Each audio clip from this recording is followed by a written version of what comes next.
old exams are still going to be like a good resource to look at, or is it going to be similar to some of the like homework and extra credit modules? Because if so, I'm screwed. They're so hard. So my plan is to make them as close to the old exams, very similar to what we've done all year long. I posted something in Connect, just like a sample to ask you guys to upload a file of some sort. I haven't looked at those yet to see if if people are able to do that, if you're having any issues. But as long as you can upload a file, I can keep your tests the way they were. Awesome. And then do you grade like the extra credit modules? Do you look at our accuracy at all? No. Okay. So the way those things are designed to work, if you use the entire system, so the modules, the homework, the quizzes, the tests, everything, the students are supposed to do those before we start talking about them. So it makes sure that everybody is on a level playing field. They all understand the same information. So by the time you're done with them, you guys should all know the same stuff. If it takes you longer to get to that point, then that's, no problem. But I figured those would probably be helpful for some of the concepts. Since some of these concepts I think are a bit more challenging than stuff we've seen in the past. So that's why I kind of like maybe the idea of doing that for extra credit. So cool. Thank you. Okay. All right. So just as a reminder, I am slightly behind. I have to get a quiz posted for you guys. We talked about that, having it due early Monday morning. The quizzes are probably going to be more like, they're going to be multiple choice. I'm going to try and stick as close to my formatting as possible, but they will probably be more like the book questions for quizzes. Tests, we're going to try and keep the tests as they were. Plan on multiple choice, maybe 5-ish questions, and then we'll talk at the end of class tonight what you want those questions to cover. I owe you guys a quiz still that I need to get graded. I'm going to try and get that done tomorrow. I have a couple of other quizzes for the other class that I still need to do. But besides those two things, I think that's all I owe you guys. No names here, but there was one person that requested that I send some sample problems to work through. I know I still need to do that, and so I will get those done tomorrow also. Anything else that I owe you guys? Nope. Okay. All right. So the end of class on Tuesday, I told you we would talk about either the magnetic field of the sun or hysteresis. I went and looked at the textbook. Hysteresis is not mentioned in there, at least in my version that I've got. So let's not worry about that. We're not going to talk about that particular topic. If you're using the old tests to study from, you will see a short answer question related to that. Don't worry about studying it. I'm not going to put it on the test. Okay. So instead, we are going to talk about the magnetic field of the sun and some of the consequences of it. So the notes that I'm sharing right now are actually the chapter 12 notes that are listed. They are chapter 12 from our astronomy textbook. We aren't going to talk about the whole thing. I mean, there's more information in there. We're just going to start with that solar magnetic activity. So it's down towards the end of it. And then from there, we're going to go on and talk about induction. After we get through induction, we'll have a couple more circuits to look at, and that should be the last of the stuff that's going to pop up on the test for next Thursday.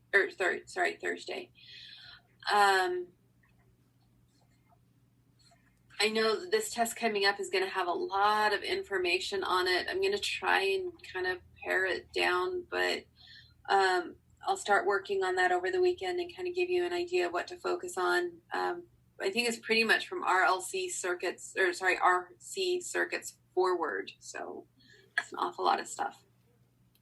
I promise I won't make it quite as long as your last test, though, or I will give you extra time or make the problems easier or something. Okay, so solar magnetic activity in the sun is driven by a couple of things. For a magnetic field to be produced at all, you have to have charges in motion. You know, the sun has enough hydrogen ions, and there's a lot of convection within the sun, so there's the charges in motion. But the magnetic activity of the sun is actually periodic. There are 2 cycles. There's an 11-year cycle that we're going to talk about in a sec, and then there's also a 22-year cycle that also occurs. And those are driven, 1, it's the magnetic field, but 2, the sun has differential rotation, which means that different latitudes of the sun will actually rotate with different speeds. So it's fastest around the equator, and then it gets slower as you get further away from the equator, whether you go up or you go down. It gets a little bit slower. One of the consequences of this 11-year and 22-year cycle are sunspots. So this photo down here, oops, that's not my, sorry, different thing. So this photo down here, we currently have an observatory that sits between the sun and the earth. We get real-time continual information. One of the things that they do will take photos of the sun. I think they take a photo every day, but it might be twice a day. This is one of the photos. These dark spots that you see are sunspots. And just for comparison, this would be about the size of the Earth, this little dot down here. So these sunspots, they look small, but they're actually pretty large structures. They swallow up the Earth. So the number of sunspots that you can see also follows that 11-year cycle. At the start of them, you will have a minimum number. And then as you get further and further into that 11 years, you get more and more sunspots that appear. They're darker than the surrounding sun because they are cooler than the rest of the surface of the sun. So here's kind of what's going on. We'll talk about why these field lines do this in a little bit, but these blue lines represent the magnetic field of the sun.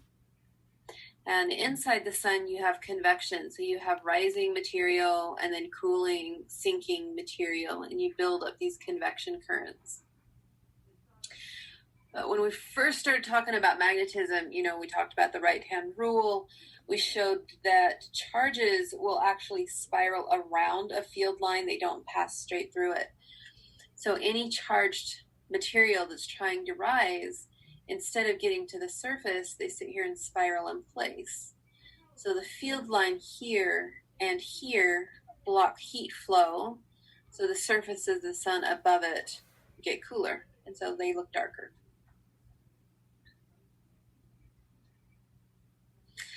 Okay, also related to sunspots are prominences and flares. I'm going to pull up a video in a little bit and show you some of these, how they actually behave in time. But this is a prominence, and what it actually is a magnetic field loop that's exiting the surface of the sun, and it acts kind of like a tube. And the outermost layer of the sun, the surface of the sun, is known as the photosphere, and so material from the photosphere gets stuck inside that tube. So that's what you're seeing here with a prominence. Flares, oh, here are some more prominences. Here's another one. Flares are just rapid eruptions.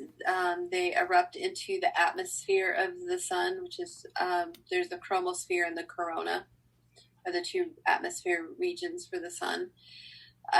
These are kind of unpredictable, but we have more of them when the sun is more magnetically active. So they also kind of follow that 11-year cycle. Okay. We'll come back to some of these graphs. Okay, so here's why. Here's the start of the 11-year cycle, and we start out with field lines that are nice and vertical, very similar to what we would see through the center of the sun, center of the Earth. But because of that differential rotation, the field lines around the equator get dragged faster because the equator is rotating faster. Over time, that's going to pull these nice vertical field lines into loops. And this is just showing a couple of them. There are tons and tons of field lines, but I'm trying to keep it a little less complicated. Because this magnetic field is actually really complicated, one of the consequences is developing kinks in these loops. And if the kink actually exits and re-enters the sun, that forms your sunspot. Sunspots generally occur in pairs. So one sunspot will have the north polarity and the other one will have the south polarity. So they act like the north and the south pole of a magnet.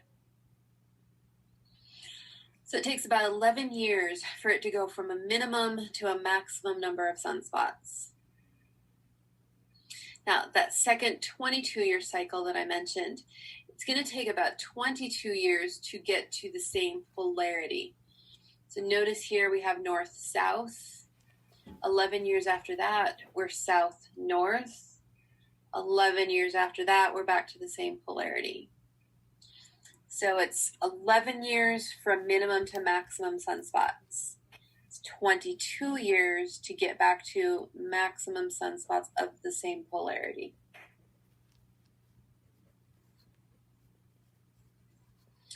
Okay, let me pull up this video real quick. Go away. That menu's in my way.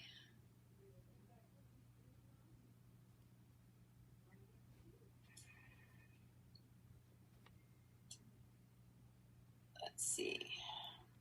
HD solar activity.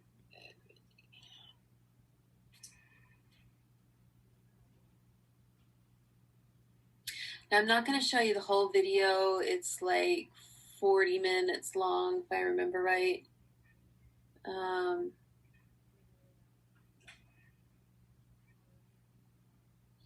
So that group that I said has the observatory that's between the Earth and the sun, they take photos, and they take these photos in different regions of the electromagnetic spectrum. And so if something is not very active in the visible, but it's very active in the ultraviolet, you can see that difference in the series of photos. So what they did is they took all of these photos and they created like a, let's actually do this one, a video, basically just, compositing a whole bunch of photos in sequence. It says in here it took about 10 hours to create 1 minute of footage. There's about 30 minutes here looking at just different regions of the spectrum, and I think they stuck primarily with the ultraviolet. And like I said, I'm not showing you the whole thing, but all right, so you can see these are some of the prominences that you can see. There's some more over here. The brighter regions, you can see where the prominences begin and end. These are going to be your sunspots. But notice these prominences, they're not stationary. I mean, they change in time. let's see. You can see this one, like in this region, things are changing here. Okay, there was a flare. There's some prominences in here that are kind of changing in time.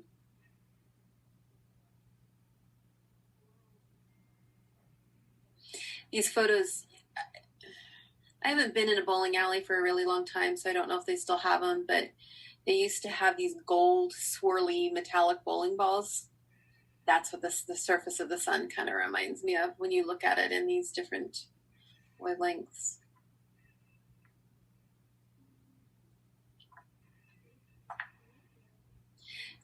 Now it is somewhat false colored. This is in the ultraviolet. Our eyes normally wouldn't be able to detect it. Let's go here.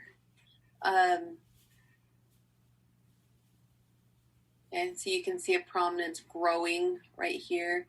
There's going to be another one over here in a second.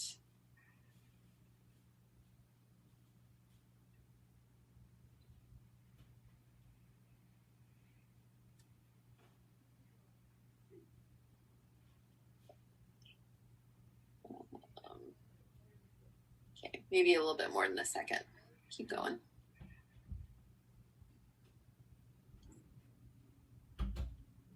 So we don't, never stare at the sun. Don't ever stare at the sun.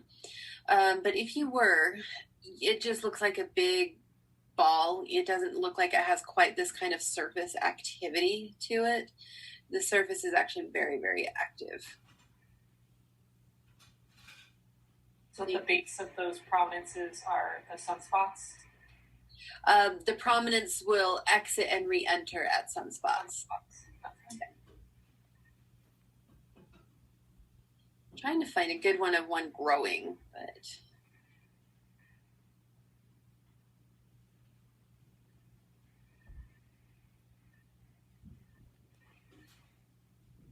there's one. You can see it kind of. Okay, so all of these represent regions of really, really strong magnetic fields. There's going to be one that grows right about here.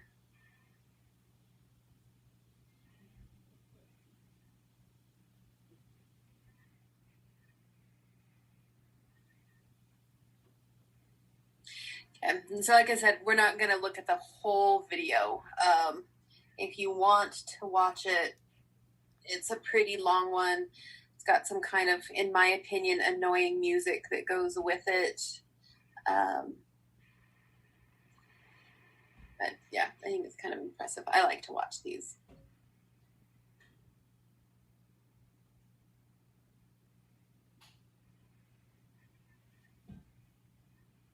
Okay, so that would be another short answer question that I would ask,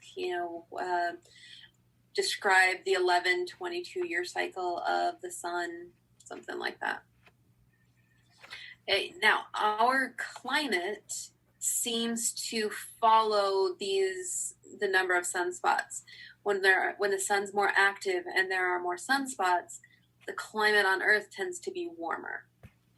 Now, climate's different than weather. So climate looks at bigger trends and it looks at like worldwide instead of, oh, is it snowing in Idaho Falls today? That kind of thing. It's a bigger scope than just weather.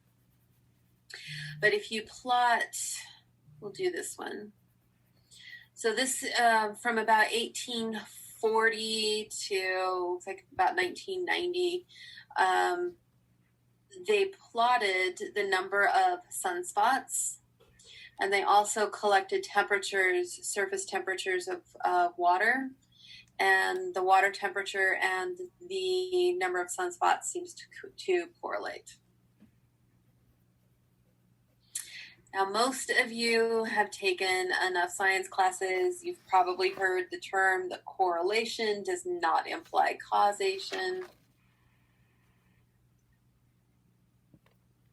There's some funny cartoons that go along with this. Some of my favorite.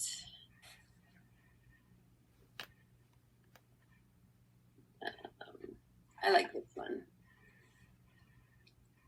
Okay, so correlation does not imply causation. So we have two plots of ice cream sales from January to December, and then shark attacks from January to December. Now, do you think that shark attacks have a direct relationship with ice cream sales? You get bitten by a shark and you go get an ice cream cone? No. Is it possible that they have a third thing in common? More people go to the beach in July, and more people probably eat ice cream in July than they would in December. So there's a possibility that there is an additional link. But then there are some others that just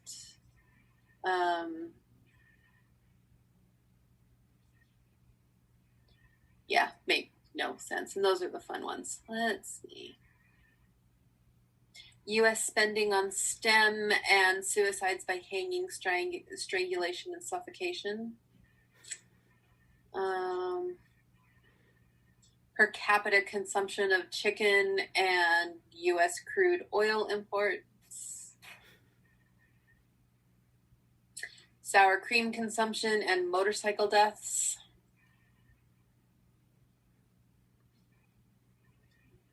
Californian sunlight and visitors to SeaWorld. Autism and organic food sales. Anyway, there's a whole bunch of them. But there's a little bit more evidence that there is a link. So from about 1600 on, they've been tracking the number of sunspots.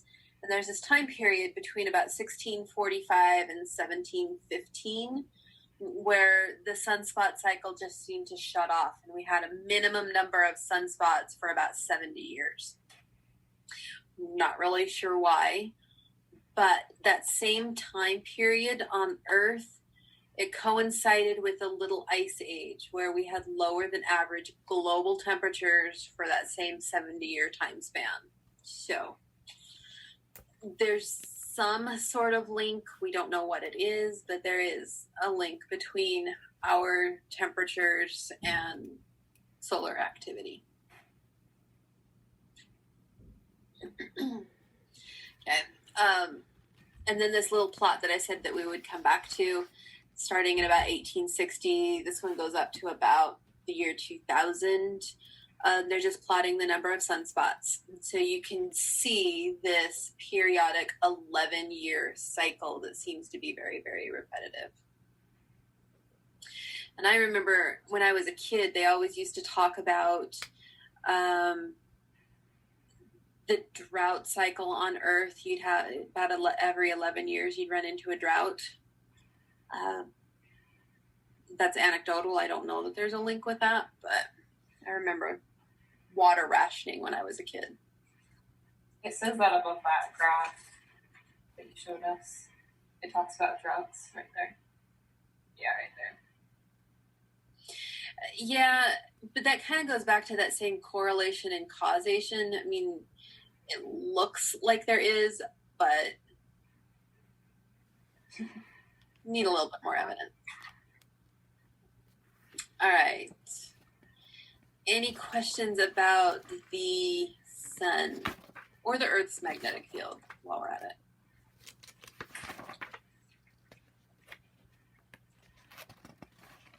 it? No? Okay.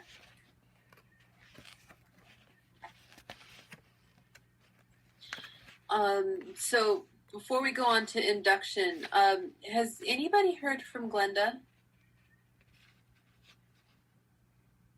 No? Okay.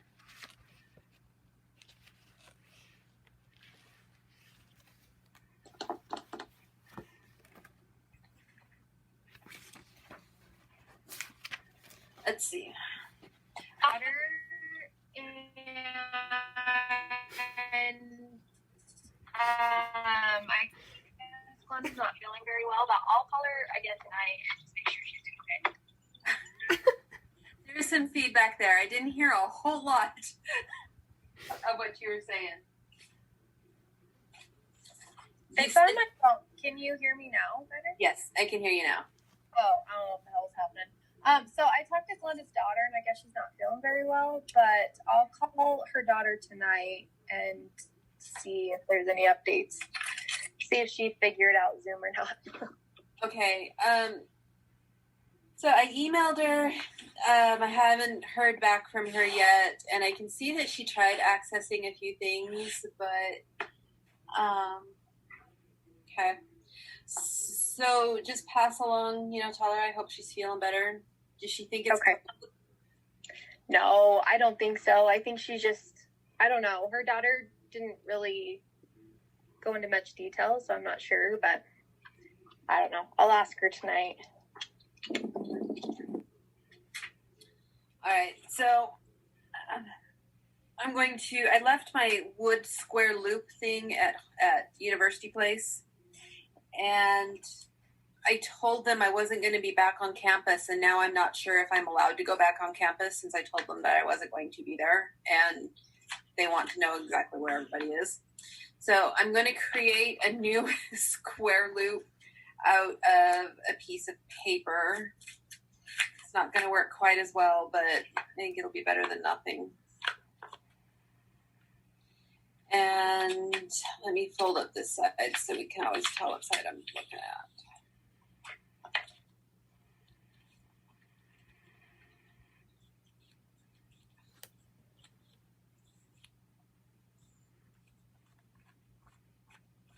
All right, so we'll come back to that guy in a second.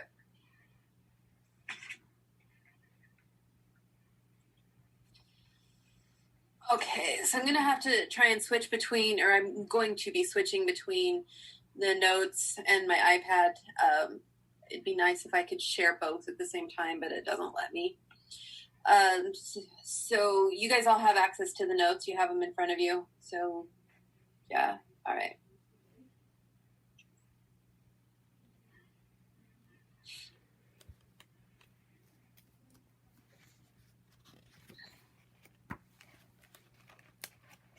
Come on.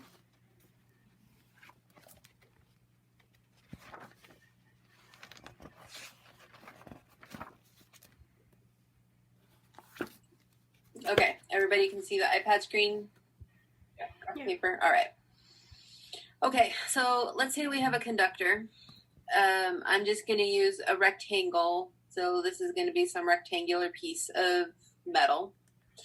We have an external magnetic field that's going to go into the page. And now we're going to mechanically move this thing to the right. So imagine a rope or something attached to it, and we're physically going to move this thing.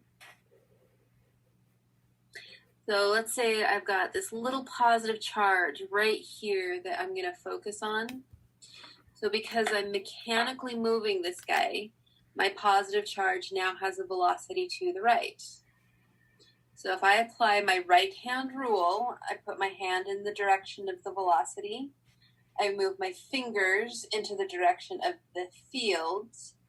My thumb is going to give me the direction of the force.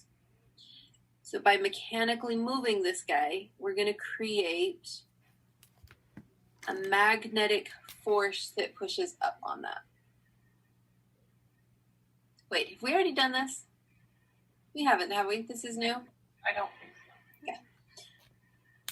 This is seeming very familiar, but I just talked about it in class last night, so that could be why. All right, so as long as we maintain that motion, then what's going to happen to my conductor is all of my positive charges are going to be pushed to the top, and all of my negative charges are going to be pushed to the bottom.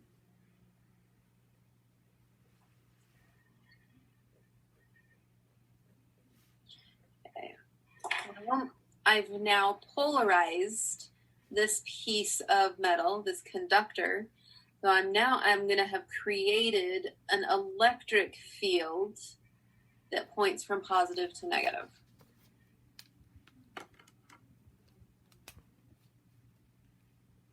I remember, I mean, it's been a while, but voltage is equal to the field times the distance.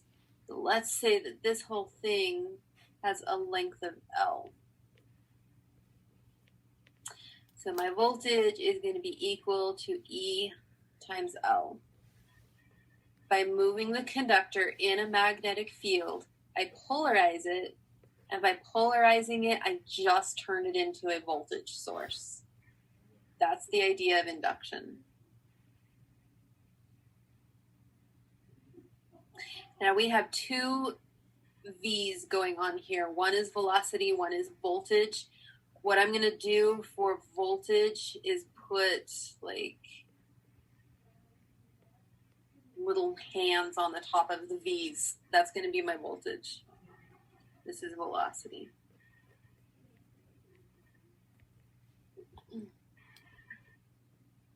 Is that first equation supposed to be E and then D? Yes.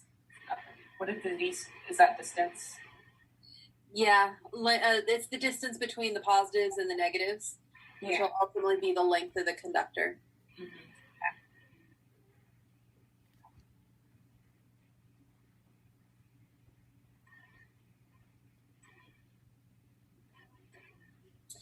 Okay, so basic idea behind induction is changing magnetic field.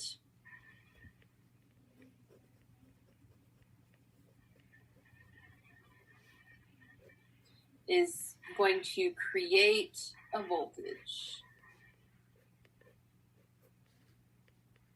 Now this is not the same kind of voltage that we've seen before. It'll run a circuit the same way, but it's not caused so much by electrostatic information. It's caused more by motion. So we call this an electromotive force.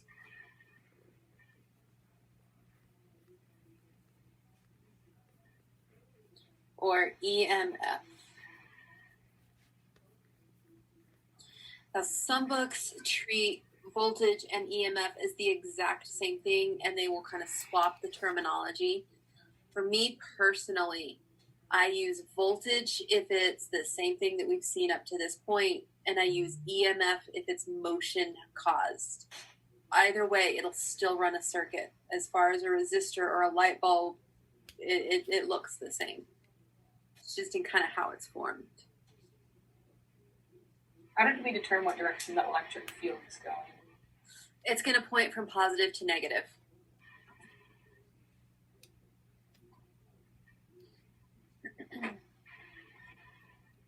Where's my cursor here?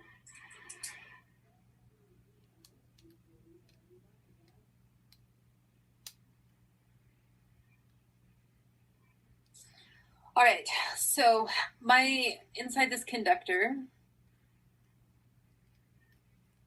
my little positive charge here, he's experiencing two forces that are acting on him.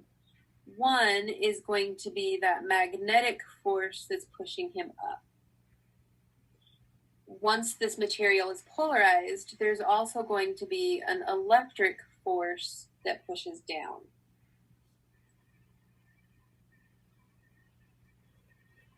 When this thing is polarized to the maximum extent, we can't separate charges anymore, those guys are equal to each other.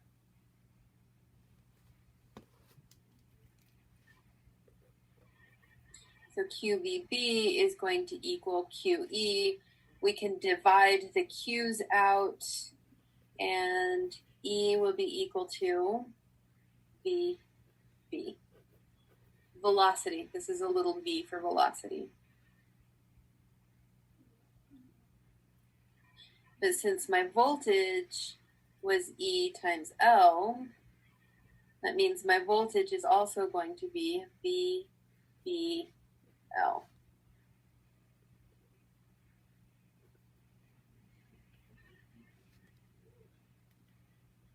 And that's our EMF.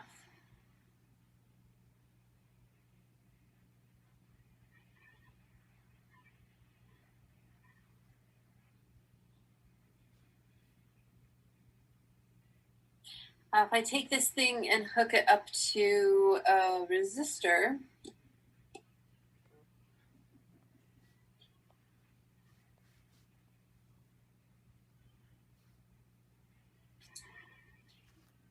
I'm now going to create a current. Now in this case, our current is going to flow, let's see, we're pushing all of those positive charges up, so that current is going to flow in this direction.